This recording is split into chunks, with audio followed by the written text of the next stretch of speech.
Welcome back to another episode of Holy Shift. You guys are going to have to stay tuned for the next episode because shift is the key word around here. Yes, lots of things are shifting.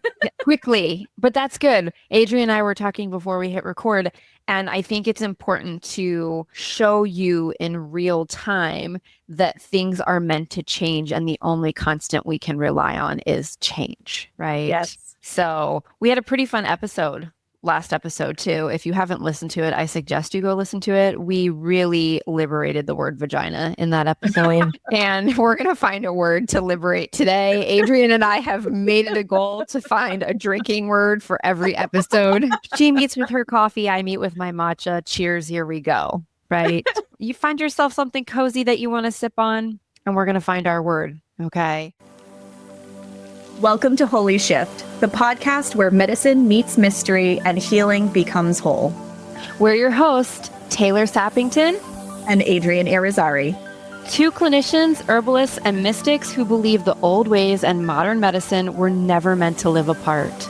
This is a space for the witches in the broom closet, the healers afraid to leave their mark, the world walkers who know they don't fit into the systems they were handed.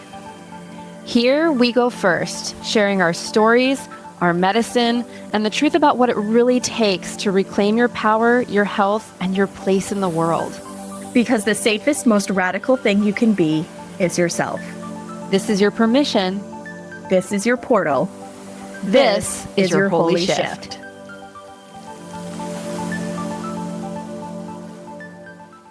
We were going back and forth via voice memo, which is where most of our podcasts come from, the riffs that we happen to have offline, and then we bring them online. And we were just talking about a lot of the things that we're witnessing in our personal life, a lot of the things that we're witnessing in the lives of those we have the privilege of supporting, and how all of that ties into the changes we're witnessing on a collective level. So we thought today would be a good time as we're ending 2025, which this is your reminder that the Gregorian calendar is not the original calendar we're supposed to be following. That's my little plug right there. But we're ending 2025 in a linear fashion, and we're stepping into 2026. And I think it's important to be prepared, you know? Yes, because how many people have you heard this year that it's like 2025 was a dumpster fire? Yeah, you might want to get a few extra extinguishers, fireproof suit. I don't know what to tell you, but we are in the midst of transition and change. Oh, there's that word again. Maybe that will be our word for the day, you know? But the thing is, change is uncomfortable. And instead of us just experiencing that on an individual level, we're witnessing and experiencing it on a collective level. And the interesting thing is, when we experience change on a collective level, we're not completely and utterly insulated from it. So you may be able to avoid and insulate yourself from the changes that you need to make in your life for a period of time. But when things are happening on a collective level, there is no way you're going to isolate yourself from this. And I know that that has been kind of the default setting of some of the people that I've talked to is like, I'm just avoiding it for my mental health. And I get that to a point, trust me, because I have felt a little bit like I need to protect my energy and to be able to hold a frequency for where we're going. Right. So I feel this deeply. And my husband is the news anchor in our house.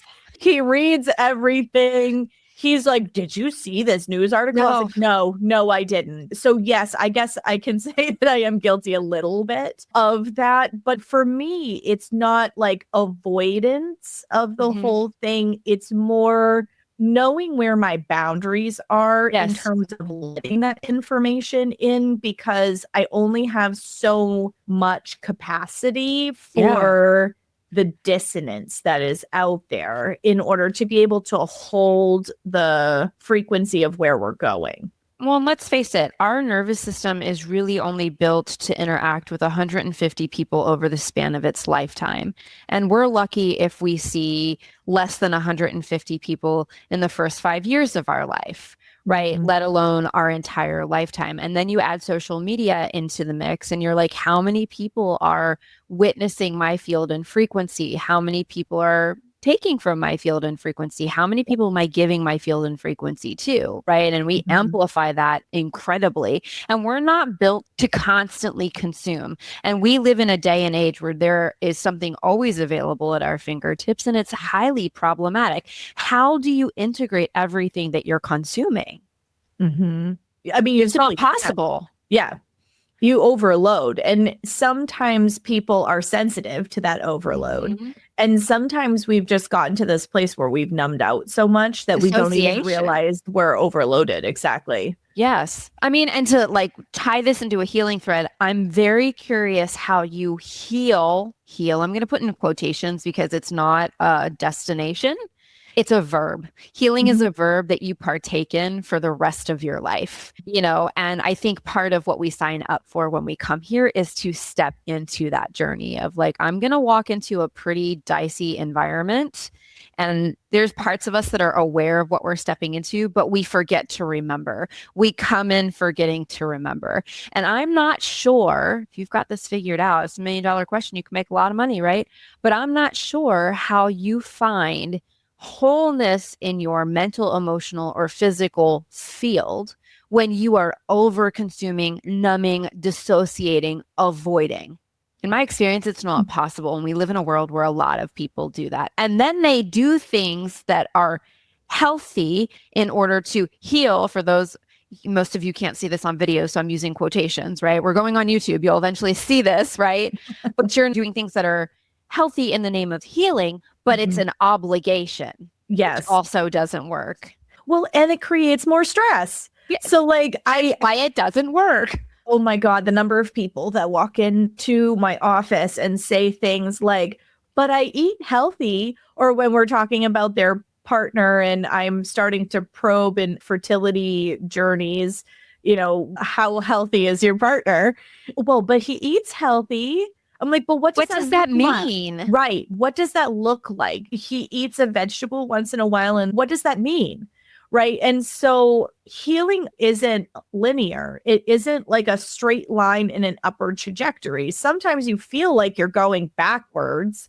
Sometimes you feel like you're back down at the bottom of the staircase again, but you're actually not. Yeah. And then the way that I describe it to people is like, when I first started menstruating, my pain was off the freaking chart because I have endometriosis. I probably don't at this point, but anyway, I was leveled and debilitated by the amount of pain that I experienced. My first labor with my daughter, I was like, oh, this isn't so bad. Like back labor sucked, but I was so used to functioning on a day-to-day basis during a period with such a high level of pain that like labor didn't really seem that bad.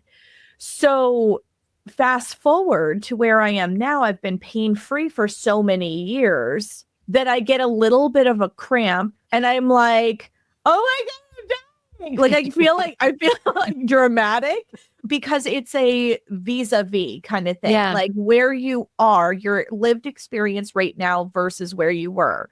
So that's why feelings during this healing process, like you can feel frustrated because you feel like you're back down at the bottom of the stairs again, but it's really because you've come really far. And now you have a different lens that you're looking at your symptoms and your lived experience through. And it's like, oh, I actually have progressed. So like sometimes I'll spend half an appointment being like, what is different with your sleep? What is different with your digestion? What is different with your stress? What is different with, and they go, oh, well, yeah, now that you mention it, that isn't quite so bad. It's like when people go into the chiropractor for the shoulder and they've been seeing the chiropractor for a while and then they go back for their like 12-week evaluation or whatever it is. And the doctor goes, so how is your shoulder? And they're like, well, I didn't come in for my shoulder. And like, they have to like point to the chart and be like, actually, that's the thing that brought you in here. But because they're mentioning things like my digestion's better, my energy's better, my sleep is better. Right. So like your body is a whole system. You are not a sum of parts. I want to say that again, because the Western medical model makes it sound like the doctor is the car mechanic, you are broken and you need to be fixed.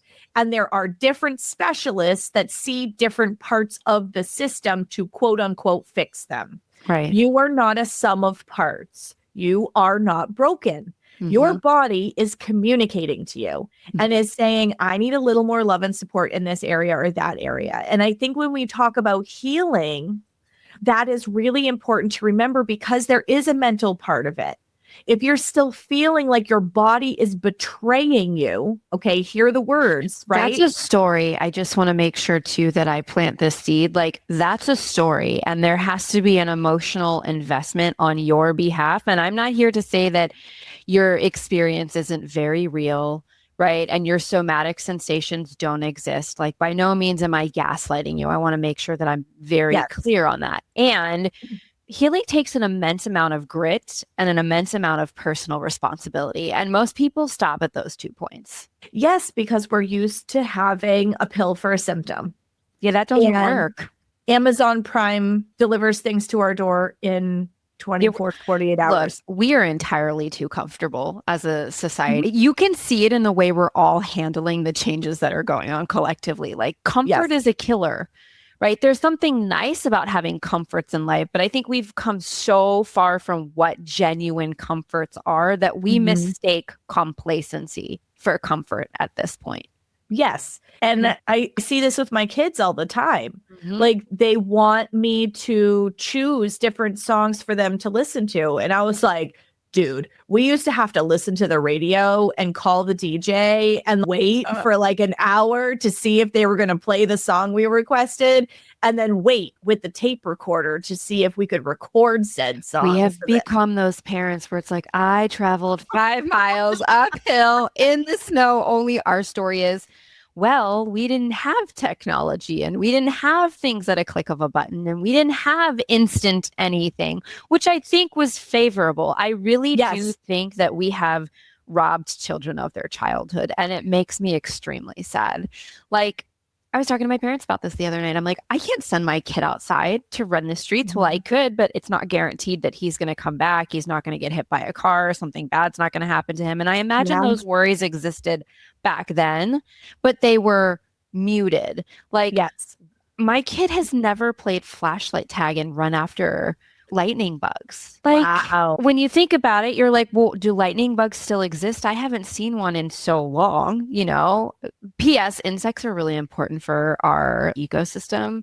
Bees, ants, even the creepy crawly spider things that many of you don't like, they're necessary to the evolution of our ecosystem. So please be kind to them.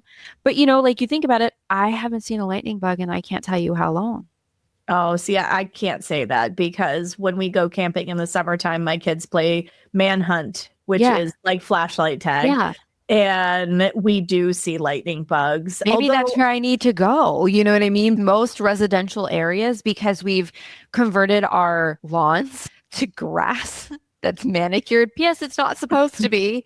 Right? We did not mean for this episode to go into how we've destroyed the ecosystem, but here we are. Welcome to it, guys. But that's part of healing. Yes. We are intimately connected with nature. Our body is an ecosystem. And do we notice the parallel between like, I need my yard to be perfectly manicured and I need my garden bed to be perfectly manicured and I need to like rip all the weeds out. Like most weeds are native to the ecosystem that they grow in. Like the dandelions you're spraying with fucking, what's that shit called?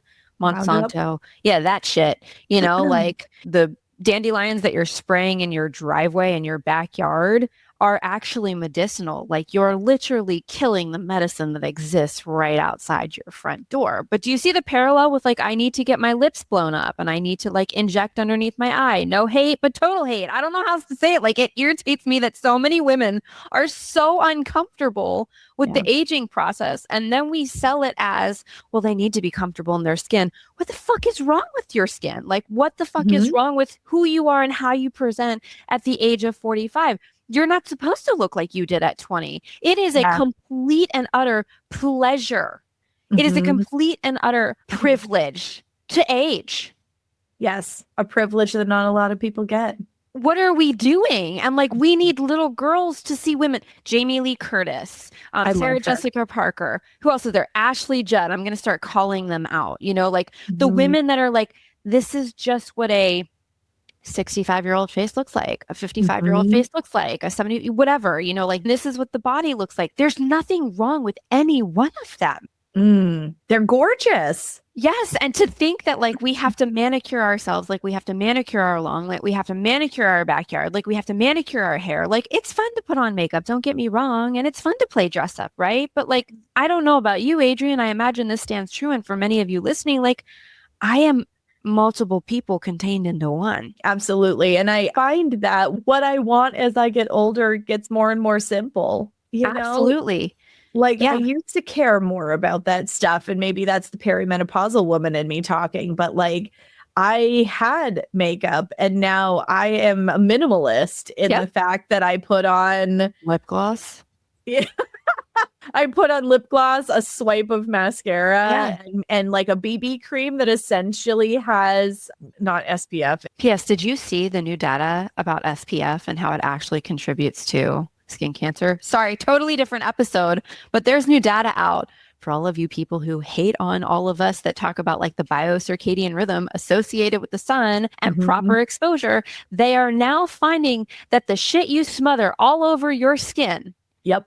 And spray. Oh my God, I just want to die when I'm at the beach and somebody's like spraying the aerosol and I'm like, it's in the back of my throat. I can smell it from downstream, guys. Like take it down a notch. But they're coming to find that the sunscreen that we utilize mainstream, a lot of it is carcinogenic.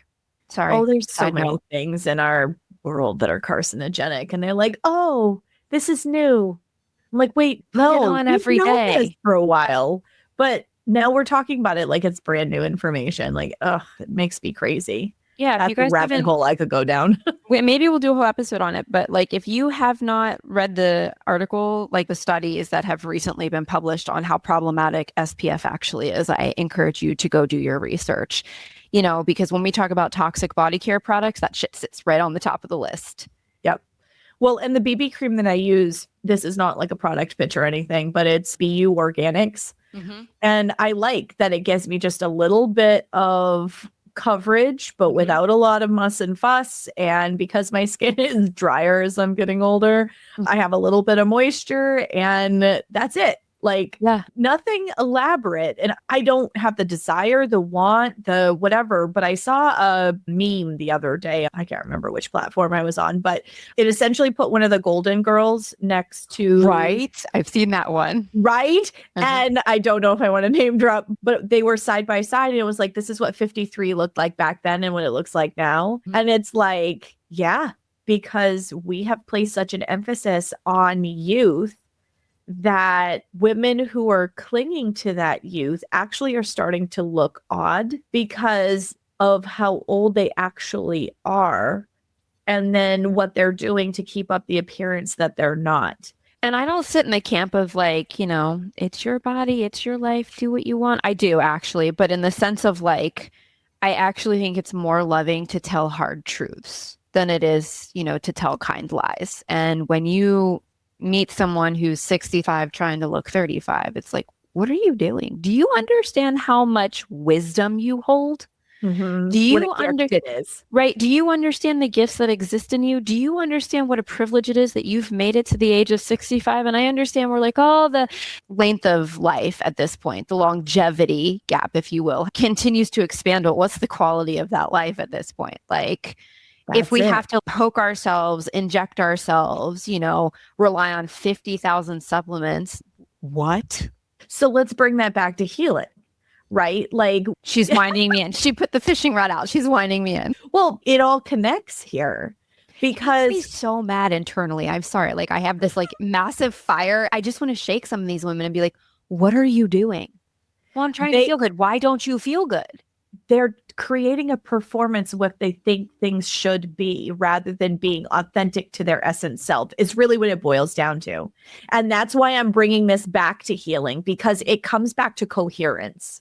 Yeah. And how you feel in your body and whether you have the courage to walk in alignment with your essence self. And it takes a lot of courage to do that. Pamela Anderson, how much shit has she gotten for showing up without any makeup? It's like, just shut the fuck up. Go home. That's not journalism. Stop taking pictures of her. Stop talking about her in magazines. Just stop. Like, stop. She wants to be a human being. Yes. Let her Stop be a human dehumanizing being. her. Yes. Well, Yes. and that's it. Like, we have such a culture of objectification of women. And I was thinking about this based on our voice notes this morning. Have any of you seen the Barbie movie? And if you haven't seen the Barbie movie, please go see it. I was that person. I was like, it's pink, it's Barbie. I don't have any interest in seeing it. And I had a friend convince me to see it. And I really like, this is one of those moments. Please do not judge a book by its cover. Yeah. I totally am guilty of doing that with this movie. And I'm so glad I watched it. There is a monologue at the end. America Ferrera, who I love, I have followed her since Ugly Betty, actually wrote some pieces in college about her performance in Ugly Betty. But she talks about the dualities that women are expected to embody. We're supposed to not be fat, but we're supposed to have babies. And when we have babies, like, we're not supposed to have a runway in terms of getting our body back. We're supposed to be essentially like demure, but a tiger in the bedroom, and like all of these dualities. And I'm not doing it justice. Please go watch the movie. But at the very end, she goes, and it's exhausting. And that's what we're talking about. Like, part of your healing journey is being able to bring yourself back home to your essence self, collect your pieces, and be able to shut out some of that noise that makes you think you have to change yourself to make other people feel comfortable. I mean, if you think about health and wellness, just go look up the statistics. I could easily rattle them off, but I think it's more potent when people go look up the statistics. How much does the health and wellness industry generate on a whole in terms of revenue, right? Yeah. And then if you dig a little bit further, what is that revenue generated from? Well, I think the top two in there, procedures and testing, followed by supplementation or nutraceuticals, right? Now, procedures are not guaranteed to be permanent.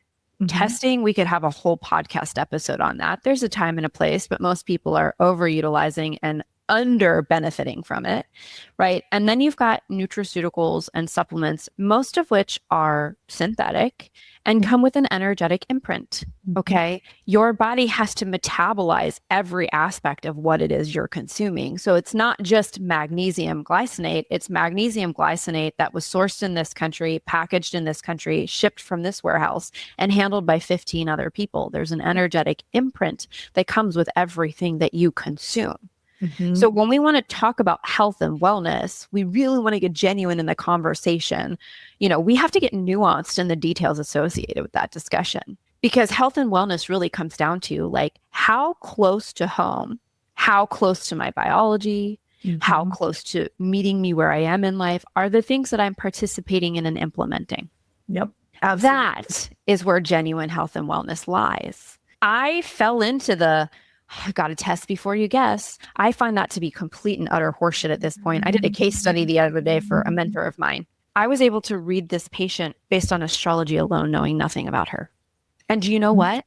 Every element of recommendation that I provided for a quote treatment plan was accurate through Mars, solar, and lunar placements. I didn't have a test. I didn't even have her birth chart. I just had her physical presentation. Yep. I read the patient without any information that most people would need in a functional capacity. Yes. That's sophisticated. Yes. And I do that with my toolkit as well. Yeah. Like, just a conversation. Sometimes my clients come in, and I had somebody get really testy with me once, and they're like, so are we going to stop shooting the shit? And are you going to start like the actual appointment? And I remember being really taken aback by that. And I said, well, we have started the appointment because based on this and this and this that you told me and this other thing and like, this is what's happening inside of your body right now. And she looked so surprised. Yeah, because we're not used to that level of detail, right? Like, the doctor requires you to serve them everything on a silver platter in order for them to attempt to put the puzzle pieces together. That's not observation, that's regurgitation. Well, and it's only as good as the moment in time that it was taken, right? Yep. So, you know, like, it's like the last time I went into the doctor's office, they took my blood pressure and it was sky freaking high. And what contributed to that? I watched a car accident happen literally right in front of my brand new car on the road, new to me car, but like still, it was new to me. And I watched one car hit another car and spin around in the road and narrowly missed the people who were trimming the trees on the side of the road. And I was the first car behind all of that. So then I got to the appointment late, which I hate being late. So I got to the appointment late. I narrowly missed being hit myself, witnessed an accident. They were like, your blood pressure is very high. I was like, yeah, because I just had a pretty stressful situation trying to get here. Like, yeah. Ah. Right. And this like whole, you have to over advocate for yourself in a place that's supposed to be safe, and you're supposed to be surrounded by people who are advocating for you, or at least alongside you, is just mind blowing to me. How exhausting to go to a place where you're supposed to feel. We were talking about the speculum, right? And how it's 2025. And we literally, for the first time in the history of instruments utilized to open a woman up, which we should talk about that, right? Like for a gynecological exam, is finally being redesigned with the comfort of the woman in mind. You mean no cold metal duckbill? What? I mean, this is no different than feminine products that haven't been tested with blood until recently. Like, and we call ourselves the most progressed nation when it comes to healthcare. We look at this time as being the most advanced time in history when it comes to healthcare. Yet we're just now getting around to advancing the speculum to increase comfort for the women that we're obviously administering them into for gynecological exams, which is a whole nother conversation, right? And we're just now assessing the efficacy of a tool that we encourage women to utilize several days a month based on the actual viscosity and components in the blood associated with their cycle. Welcome to 2025, folks. I don't know about you, but that sounds like a pretty low threshold. Oh, yes. There's lots of low thresholds going around right now, and I'm a little worried about 26. I mean, let's get into that, right? So when it comes to 2026, Adrienne, please like weave in as we talk about this. But I want everybody listening to understand that the themes that are presenting with the astrology that's coming in 2026 can be found in any industry. Like this is not just respective to health and wellness. It's not just respective to economic. It's not respective just to political.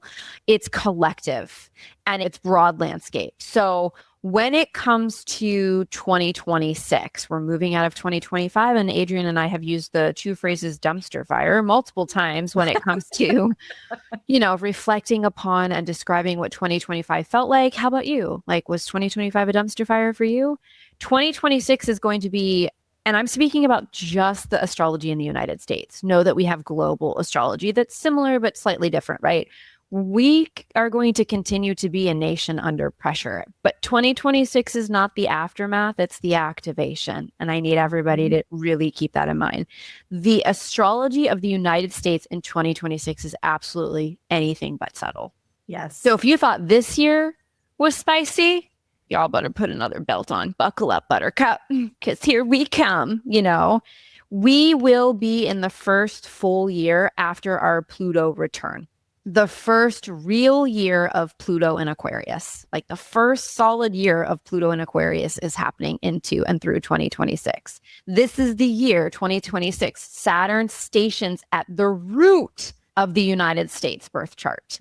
Okay, it is the year of identity-based eclipses. So if you guys had a taste of what the eclipses felt like earlier this year, I don't know about you, but the eclipses were extra spicy for me because of what was going on in my personal chart. And please know these transits do impact you based on your personal chart, but keyword, they impact is there, right? But we will have a year of identity-based eclipses shaking the nation's axis of I versus we.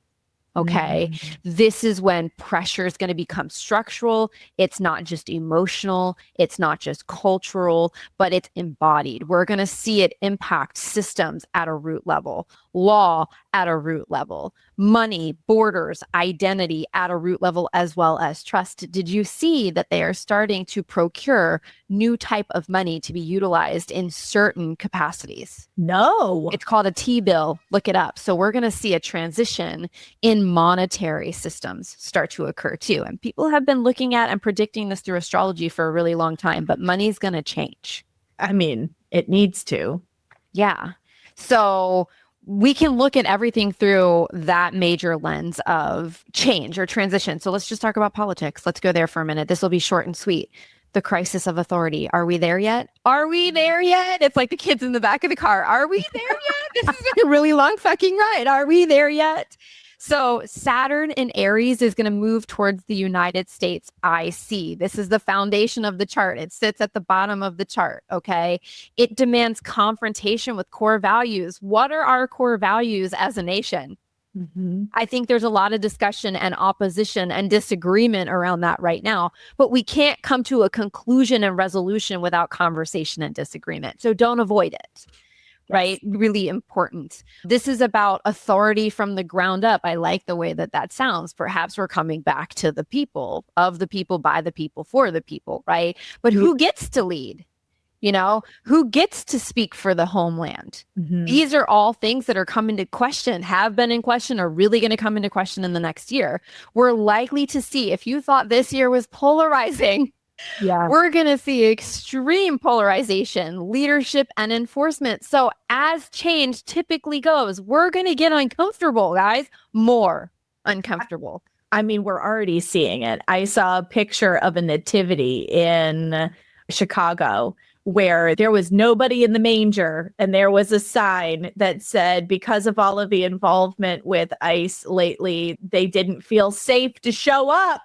And I was like, oh, if that's not a political statement I've ever seen, like, that's a really big thing. Like, we're being challenged in our basic tenets. Masculinity is really under the microscope right now. And I think we have a very toxic, I hate that word, but I'm going to use it because it's easy to relate to. I think we have a very toxic understanding and ideology when it comes to masculinity. We're going to see polarization around leadership. We're going to see polarization around authority and enforcement with rising support for the, come on, help me out, I'm having a moment. Authoritarian. Thank you. Leading figures on the one end, right? And total decentralization on the other. So like, we're not going to meet in the middle next year. We're going to have two sides, and you listening are going to have to figure out your way through it, right? Like, go ahead. I mean, we've seen it coming, because just look at the last few elections, right? Like, we had a red president, then we had a blue president, then we had a get rid of that like, too, please. Right. Totally. Yes. But I'm just talking about the fact that we're getting this swing in the pendulum, and like, the pendulum can only swing so hard in both directions before something has to give. And are we seeing yet that if we go way too far one direction, it's going to swing back way too far in the other direction? And we keep missing the fucking center. And the whole point is the fucking center, right? Yes. So if you're a person who is so tied to a political identity and political figures, your world's going to be rocked. Your stocks are going to be rocked off, right? Yeah. I'm going to invite you to start decentralizing, detaching yourself from these political identities and these political authorities, if you will. Like, who are you outside of that? And what do you agree with? And can you take perspective from quote unquote both sides? Two wings, same bird. Well, and I think that this actually comes back to this essence self piece we were talking about when we were talking about healing and talking about trying to perform something. Yes. Like, coming back to yourself. What do you need as a person? Yeah. What do people and humanity need as people? Yeah. As souls having a human experience? Yeah. What do we intrinsically need in order to be happy? Right. We all need the same things: safety, security, love, interpersonal interaction. Now, granted, that's on a spectrum for some of us, but like, we all need these things in order to survive and thrive. Or a roof over our head, clothes on our back, food in our belly, access to water. I mean, the fact that we have to pay somebody to purify our water. If you want clean water, you have to live in somewhat of a privileged capacity that blows my mind. Right. And the fact that we're living in a time where we have gone so far afield that we can't even see that the person next door to us is a person. Yeah. We talk to our neighbors. Right. I mean, it's wild. We all have the same fundamental needs. This is why you can look at mythology, and you can look at mythology all throughout time, and all of the stories around life and creation and living all have the same fundamental values. There is some great and powerful whatever that governs whatever you want to put for a label, universe, God, spirit, whatever, in a pantheon of deities, Zeus, like, I don't care. Whatever you want to put for a name on it, we all believe in something bigger than us. We all believe that there is a beginning of creation and that there was a catalyst to the beginning of that creation. We all believe that bigger thing, whatever it is, has some influence on our lived experience in the day to day. These are basic tenets of being fucking human. Right. And we have gone so far afield, particularly here in the United States, but we're seeing it in other countries too. Like, I have a couple of close friends that are in Canada that are like, oh, we've got a whole bunch going on here right now, right? Like, this isn't just a US thing, but we're really feeling it at a micro and macro level right now. And I think the way to kind of survive all of these changes is to start looking at it through the capacity of, this is a person who's having a lived experience. And they're really not that different from me. We all need the same things. We might call it different things. We might look different on the outside, but deep down inside, we all need the same things in order to have a lived experience. This is Pluto and Aquarius. This is what fuels mass rejection of traditional political structures. All great empires fall, especially when the power is wielded inappropriately. And if you look back historically, most great empires that have fallen do it at the what year mark? 250. Hey guys, where are we at? Right? And the power has not been wielded appropriately. See, if I remember correctly, the French Revolution happened during Pluto and Aquarius. You got it. So that's the kind of energy we're harnessing, right? Let them eat cake. Right? So, like, do you all remember? If you don't remember that, I suggest you go look it up. It's kind of fucking epic. I don't know how else to put it. Like, it's kind of epic when you look at what happened during that time period and what the civilians did in order to reclaim what was rightfully theirs, right? So Pluto in Aquarius fuels mass rejection of traditional political structures. We should expect in 2026 the rise of new political movements. We should expect a lot more chaos to come along with that. Change is not comfortable, whether it's you engaging in change at a personal level with new habits, a new way of eating, a new way of interacting in interpersonal relationships, or on a collective national scale. Chaos usually precurses or precedes change. And this is where most people want to quit, right? Don't quit. Cult leaders, AI generated candidates, what are we talking about? And media wars that confuse facts with fallacy. Yes. And this is actually going back to what I said at the very beginning of the show. My husband is the news anchor. But this is why I tune out, because there are enough holes in enough aspects of quote unquote news that I don't feel like, no matter who it is that's telling the story, we're getting the whole truth. No, we're not. But like, because I don't feel the truth in what's being said, I just kind of tune out the noise because I'm not interested in half truths. Right. I'm interested in authenticity. Yeah. And I don't have energy for anything beyond that, because I've just reached a point in my life where I realized that I spent a lot of time on a bunch of noise. And what did it do? Did it serve me? No. And this isn't going to either. So I'm just continuing to hold the new frequency. Back to consumption. We're not meant to consume at the rate that we are. You know, change happens at home. Yes. And I think that needs to be centralized too. Like what's going on a mass scale? If every single person listening to this episode and every single person that will eventually listen to this episode, I hope it reaches thousands of people, right? But if every person listening to this episode just took personal responsibility and participated in personal change, that in and of itself creates the change that we're all seeking to anchor in the world, right? So sure, can it happen with political activism? Can it happen with protesting? I don't know. The longer I'm alive, the more I'm like, no, it's got to start at home. It's got to start with your neighbors. It's got to start in your local community. And like when the hurricanes are a really good example of this, right? So is pulling WIC. Who came together and supported local communities when the government was literally shitting the bed after Hurricane Helene and Milton? It wasn't the government, local, county, state, federal level. It was everybody in the community. Yep. Who came together and fed moms and children, families who are working overtime to put food on the table, but are not earning a living wage or a livable wage because of the world that we live in. It was the community. So this is a really good example of, again, Pluto and Aquarius. Like it is going to be on us and we have to be for each other. And their greatest tool in preventing that is pitting us against each other. Right? Because then you can maintain control.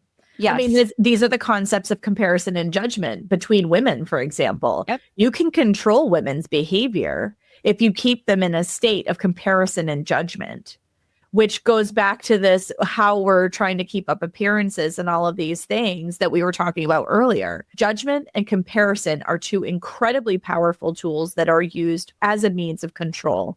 And if we're able to see that for what it is, when you feel judgment, see what is this actually reflecting back to me as something that is being triggered in myself. It's that Buddhist concept. And I think Taylor mentioned it a couple of episodes ago. If you take care of what's in your mind and in your household and on your side of the street, right, it has a ripple effect. Absolutely. So, I mean, Pluto in Aquarius is going to be potent. You can't fight the change, so stop trying, right? And I love the people that are like, I'm moving. I'm like, okay, but the United States is still going to fight you where you are. So, like, you can run from the change. But as I said a couple minutes ago, it's going to have a ripple effect. So eventually the change is going to find you. You might create temporary comfort, but eventually this is going to find you. So, by all means, if you want to go to another country because it feels good and you're feeling really motivated to enjoy and experience life and through a different lens, like I'm here for it. But if you're running from this, you better get a good pair of shoes because you will be running for a long time. It's going to find you. It's chasing you. I say change is totally our drinking word in this episode. Yes. Ready? Okay. But change is uncomfortable. Like, I think about all of the graphics that I see on Instagram, and sometimes I share them just because I like the sentiment of what's being said, but it's always portrayed as change and growth are these Zen-like activities that happen in like this quiet sovereignty kind of thing. Hell no. Change is Kali Ma, man. Yeah. Like you burn it down to the ground. Also, growing pains in children. Okay. Yeah. They cry. Yeah. It hurts, right? Yep. Like that's a really good embodied representation of physical change taking place in real time and the feelings it actually elicits.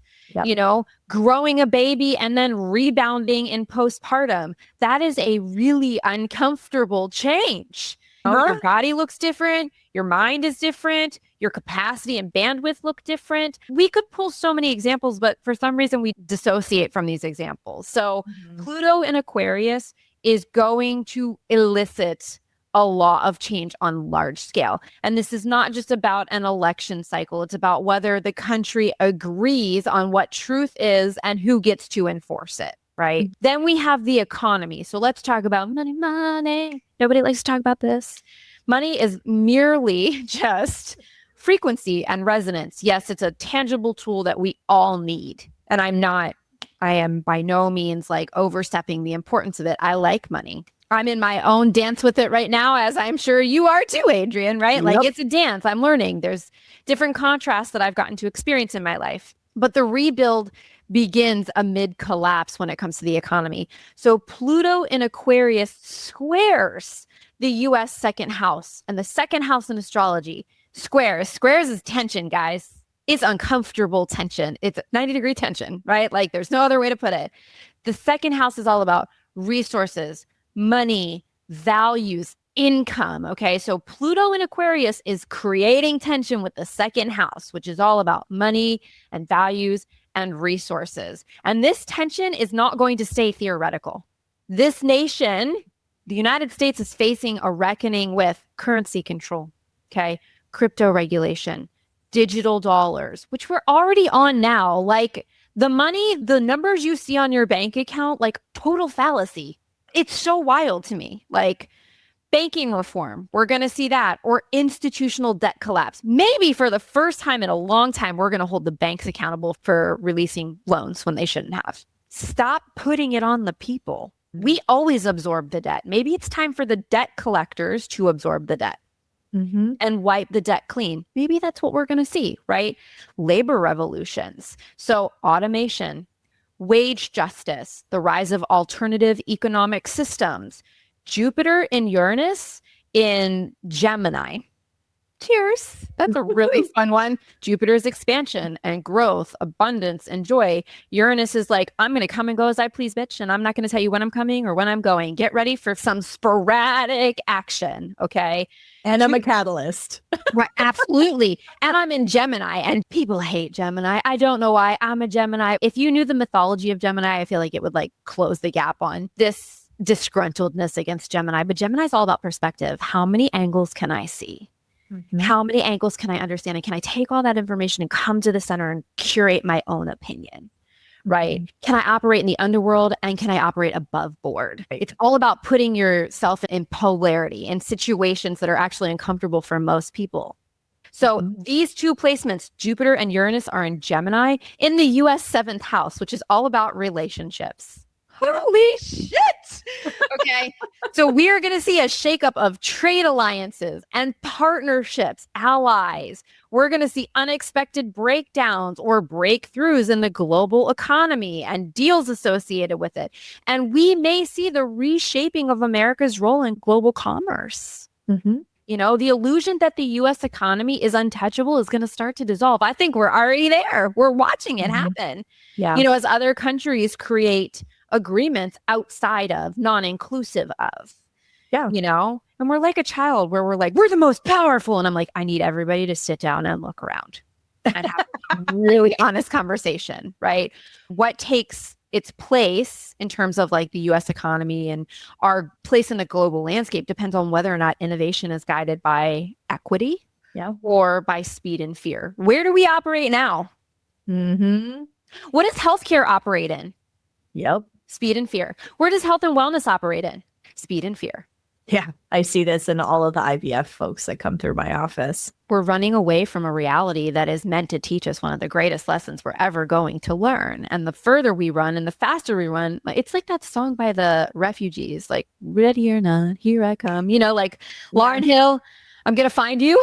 Yeah. Like there ain't no hiding, right? Whether it's your IVF journey or something you're avoiding that's deeply seated in your body that is asking to be acknowledged and integrated, or it's our participation in things on a collective level, like there's no avoiding. You know? And the longer we avoid, the worse it gets. Absolutely. So if we can just face it head on and go, this is going to be uncomfortable, but I'll see you on the other side. Like having a conversation with your girlfriend when you guys disagree on something, right? Or you've been an asshole, you know, and you're like, I got to go take responsibility for that. Like, but you got a good friendship. If you got a good foundation, your friendship's going to be 10 times stronger on the other side. And you're going to feel a million times better. And you're going to grow as a human being when you're like, yeah, I handled that in a really shitty way. I could have done this better. I'm really sorry if I hurt you and I love you. What is that Ho'oponopono? If you're not familiar with the Ho'oponopono, it's like, I love you. Please forgive me. Thank you. I love you. It's a beautiful prayer. It's a beautiful devotion. Okay, we have culture and consciousness with the upcoming astrology too. So information as a weapon and as a healing tool. I think we're starting to see this too. Yeah. Right? A lot of the times with astrology, you get previews if you're paying attention, like full moons and eclipses. I don't know if this is true for you, Adrienne. Like, I don't feel it on the day of climax. I feel it 3 days prior. Yes. For me, it's always 3 days prior. And I'm like, what the fuck is happening right now? I feel like shit. And Yeah. I will send Taylor a voice note and go, what is happening? And she's like, oh, it's coming. Yeah. But it's kind of nice to feel it preemptively, because by the time it comes, you're watching everyone else run like minions in circles. And you're like, I have so already processed this. How can I help? Right.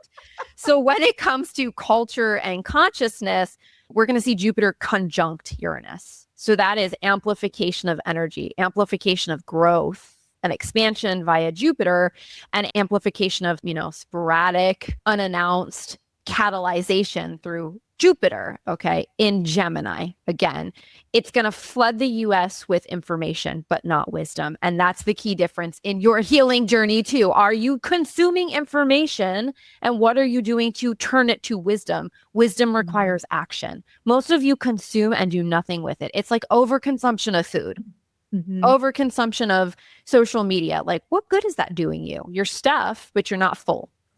So the national nervous system may short circuit as truth fragments and text speeds up beyond comprehension. I think, again, we're already seeing that. Mistrust in institutions. We're already seeing that with education, journalism, science, because we're seeing holes blown through what we thought science was. Yep. Okay.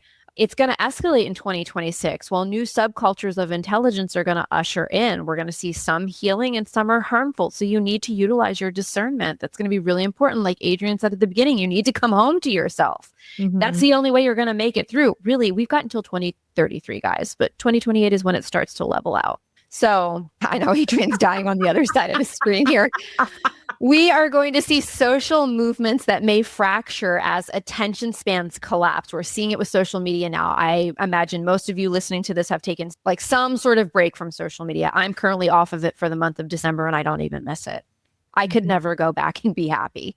It's just I get so much back when I come off of social media, and I get so much more than it gives me. That's not to say that I don't enjoy the people I interact with, but content is not free.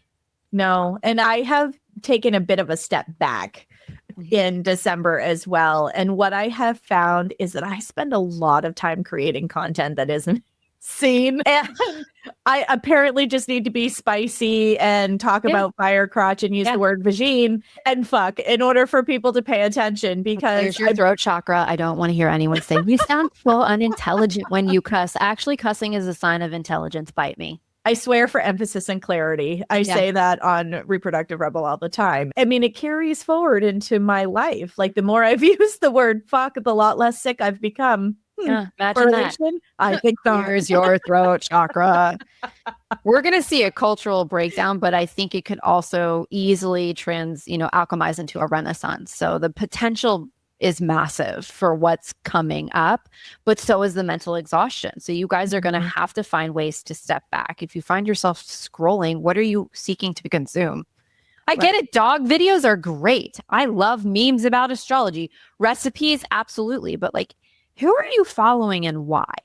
Yes. And what do they contribute to your experience on and off the app? This is one of the things that I have the deepest hope for my work, is that it contributes to the educational side of the equation in a way that helps you come home to yourself. Yeah. So that you understand how your body's communicating with you. And I'm going to whisper it at you, and I'm going to scream it at you. There's the polarity in this conversation right here. I'm going to be the one cussing at you, and she's going to be the one. It's okay. It's okay. She doesn't mean it in a bad way. She really just loves you. Oh, man. But yeah, absolutely. We need more people that are speaking from a place of genuine knowing, not from an intellectual place. It's very easy to become cerebral. I'm so unimpressed with people who are intellectual. I'm like, cool, great. You read some books, you went to some classes, you got some certificates, but what does that actually look like in terms of implementation in your real life? Like we said earlier before we hit record, I want to know the cool shit in your brain that can only come from personal experience and that you're not going to put in the book. Oh, yeah. We had a rousing conversation about that before we hit record. And it's true. Like, there's a lot of things that you can read in a book, but it's like when you learn from a person. I see this all the time, particularly maybe we should have added this into the conversation about herbs when we were talking about herbs for headaches and that type of thing. But like, there's a certain amount that you can get out of a book and you can read, but there's nothing like the anecdotal experience of working with somebody who actually knows what they're talking about. This was part of what I got so wound up about in the last episode. We ended up talking about pelvic steaming, and I was talking about the people who have. You told someone to go fuck themselves. I did. Well, it's because, sure, you have alphabets after your name. That's great. But do you have the lived experience of what it is that I know and embody for knowledge? No, because you wouldn't be saying what you're saying if you had that level of experience. It goes against the guidelines of the board that regulates you. How are you ever going to get that personal and lived experience if it goes against the board that regulates you? And it's far easier to fall in line with the board that regulates you than it is to come face to face with the very controversial, very life-shattering realization that everything that you've done in the name of your degree and your license was a lie. Yeah. Been there. Well, and I mean, there are some practitioners that are waking up to that, right? Sure, but how far can they go? Right. Well, they have to step outside the system in order to be able to, it's like that whole, like any healthcare worth getting is not covered by insurance. We're getting to that point, and it makes it hard for practitioners that do work outside the system because people have to pay for all of that out of pocket, and they're still shouldering. FSA, start to learn how to save up, guys, right? Because my services are covered by an HSA. I know Adrienne's services are covered by HSA. Like, there are loopholes. And bless the people that are so indoctrinated that I can exist. I mean, really, even the health and wellness practitioners that are so test and protocol based, I'm like, that's probably going to be a stop on many people's journey. And great, because by the time you get to me, you're going to understand that we have to go above and beyond, but it's actually far more liberating, and it requires a lot less monetary investment. So well, but they've spent thousands of dollars by the time they get to us. And they're like, well, I've spent all this money. Like, how are you going to be any different? And it's like, because I am different. And there isn't anything else out there like me. That's also not for me to resolve. Like, if you're coming to me with that, like, oh, I've spent thousands of dollars, how are you different? Maybe you should go resolve that and then come back. You came here for a reason. We're on a call for a reason. Some gravitational pull exists there, right? But that's not for me to answer. That's for you to resolve. I can only show you the difference, keyword show you. Like, I have to engage with you. I have to get to know you. I have to spend time with you. I have to be given the opportunity to modify. And I also have to be met with the understanding that this shit takes time, and I'm never going to promise you that in 4 months you're going to be a whole new person. We could do a whole podcast episode on that. I'm just, okay. Identity and collective psyche. We suck on keeping it to an hour. Okay. Selfhood under fire. The Aries Libra eclipses. Aries Libra. Those are my notes, guys. They ate my fucking lunch. So get ready. Okay. Aries is like innovative, impulsive, taking action. Like, it's the infant of the zodiac. It's the kid that's going to walk off the bus and not look either direction and just go. And hopefully ask for forgiveness later, right? It's cool because a lot of the times Aries gives you permission to go first. It shows you what's possible. And Libra is I'm going to support you, but it's going to be behind the scenes.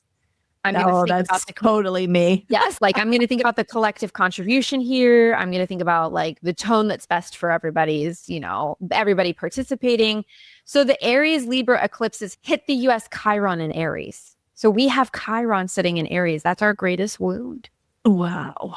Take the wow and just run with it. Okay. Adrienne gets astrology. So we have the Aries Libra eclipses hit the US Chiron, our deepest fucking wound in Aries, igniting wounds around individualism, nationalism, aggression. Aries is ruled by Mars, and Mars is like, let's go.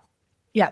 Action oriented. Take action. Inflammation, redness, pain, fever, if we want to go like medical astrology, and autonomy. Like, it's all about autonomous driving there. So collectively, Americans may reject the melting pot myth in favor of hyper individual identities in politics. They might split further into freedom versus control ideologies. We might see relational collapses at both interpersonal and geopolitical levels. Meanwhile, we have Neptune just jaunting through Pisces near the U.S.'s fourth house. Neptune is illusion. Yeah. It's dream. It's rose-colored glasses. It's addiction in some of its poorest presentation, if you will, right? So when it comes to the fourth house, that pulls out the last remaining illusions. Neptune can be really good when we're like, oh, it's coming here to ignite and illuminate the illusions, particularly spiritual, racial. I know that hits a hot button for a lot of people, but what if the polarity that exists between us was crafted and planted there, right? Really? Economic, I can imagine. Right? Economic narratives tied to Americans' origin myths. This is soul surgery for the United States. It's the mask of the exceptional nation being removed. And that doesn't mean that I don't love America and the country that I was born in, but we all get to act in integrity. And I think it's easy to acknowledge at this point, at least for me, that we haven't done that. What's left is raw. It's going to be emotional. It's going to be ready to be redefined. You know, and this is going to have a global ripple effect. When the empire coughs, the world shivers. When the empire collapses, the world shakes. You know, so the US as a global frequency setter, a lot of people look to the US for a lot of different reasons, impacts international markets. It impacts tech. It impacts war. It impacts culture. So as our identity as a nation starts to fracture, it's already there, guys. We're seeing what happens. Global trust in the US, there are literally people that will not come here because they perceive us as a dangerous nation, right?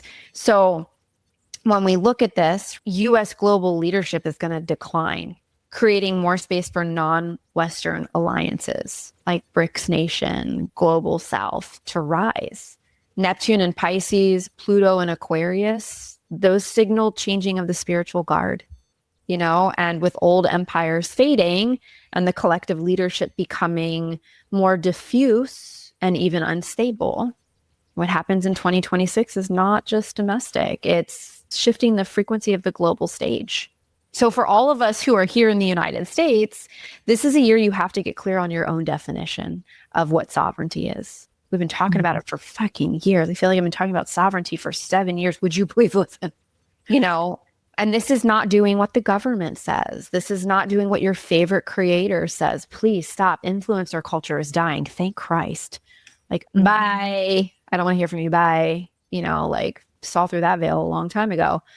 It's all about what you know to be true about your capacity, your responsibility, your timing. And where do you not give that power and sovereignty away? Yeah, social media, y'all are going to get real clear on that one, right? It's changing and the nation is entering a pressure cooker, but the pressure cooker can forge leadership just as easily as it can destroy illusion. You know, so you can be there swept in with the chaos. That's why I did solar returns, right? This is why I offered lunar returns. You can be swept in by the chaos, and most of you probably will be. Sorry, I'm just going to big sister tough love. Like, inaction leads to being swept away in the chaos. Or you can become a new anchor. You know, the ones who are moving precisely, the ones that are responding instead of reacting, y'all are going to have to get your emotional body real in right relationship, right? And living by inner clarity instead of outer noise, those are the people that are going to prevail. And this is exactly why I'm discerning about where I spend my energy, because I want to be one of those anchors for people, because we're going to need it. Like, a lot of the distraction is manufactured, right? Like, a lot. I'm not even going to go into some of the events of the last few months because there's enough controversy around that. All I'm going to say is, can y'all just put it to rest? Put it to rest. It's none of your damn business. And I hate to say this, but like, no one cares what you think, what your perspectives are, what your conspiracy is about that thing. You're wasting your time, but they gotcha. Yeah. And we're going to have to ask ourselves some tough questions around how we're going to continue to engage. Yeah. Look, guys, assassination has been part of our very colored history, right? Like, it always has been. And until we disengage with the type of polarity that we're currently engaged in. It's probably going to continue to be part of our very colorful history.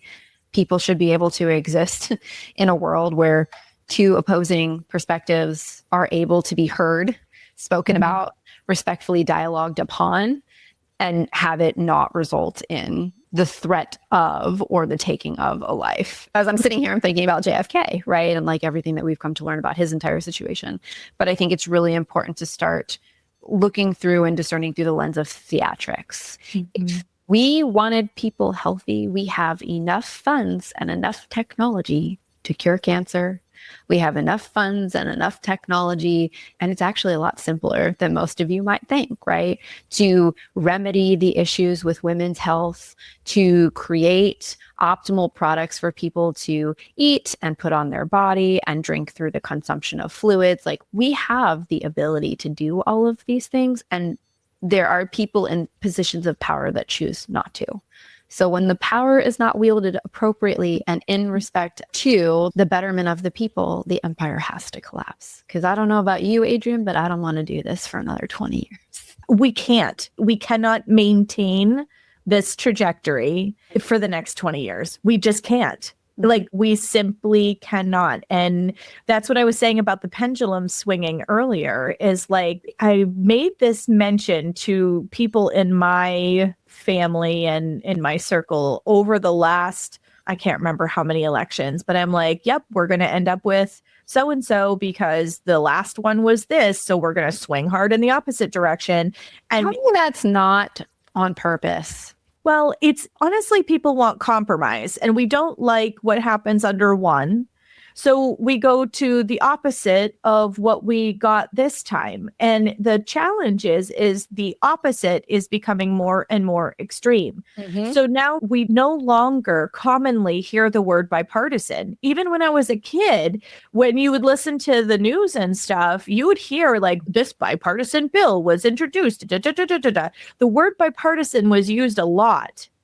And now you rarely ever hear it because we have become so incredibly polarized that nobody can reach across the aisle. Like, look at how long this government shutdown was. It was the longest one in history. It affected people all across the country. And yet, bipartisan, that word never really entered the conversation because it ended up being, well, these people are evil, and this is why your things are shutting down. Like, we couldn't even be professional and leave that off of government websites. Like, how childish. And so we have come so far afield that the ability to recognize that we are all humans in the middle of this shit is like mind-boggling to me. And so when things swing one extreme to the other, that can only be sustained for so long. We do not have the capacity for another 20 years of this, even if we wanted to, because we have overtly and inadvertently created such extremes. I mean, we see it in health.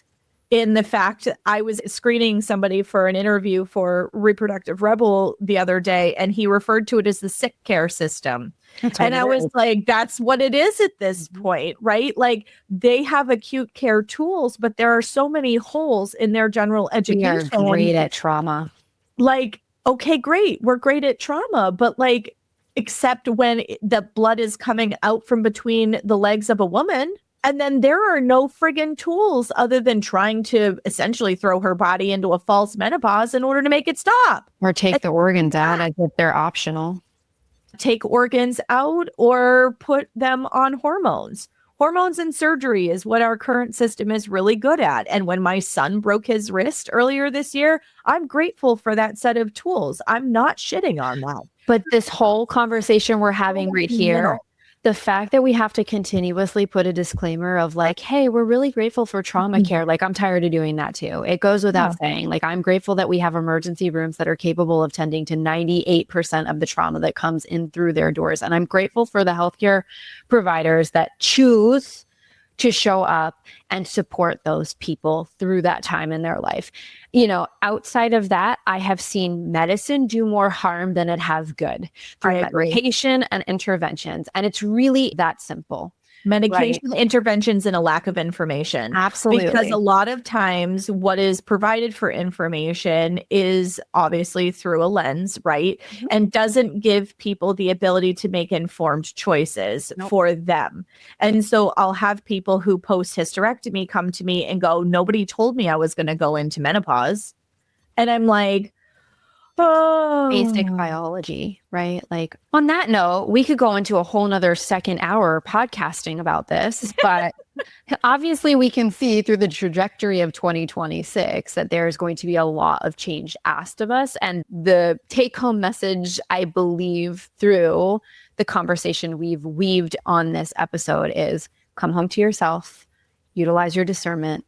Change happens initially in between the ears and the four walls of your home, and then extends to your front porch, right? That is where you have the biggest impact. And that's oftentimes where most people's greatest capacity lies. So, absolutely. All right, guys, next time, again, we suck at keeping it at an hour. Thanks for hanging with us. And next time, we'll have an announcement about some really exciting changes coming for 2026. So until next time, stay well.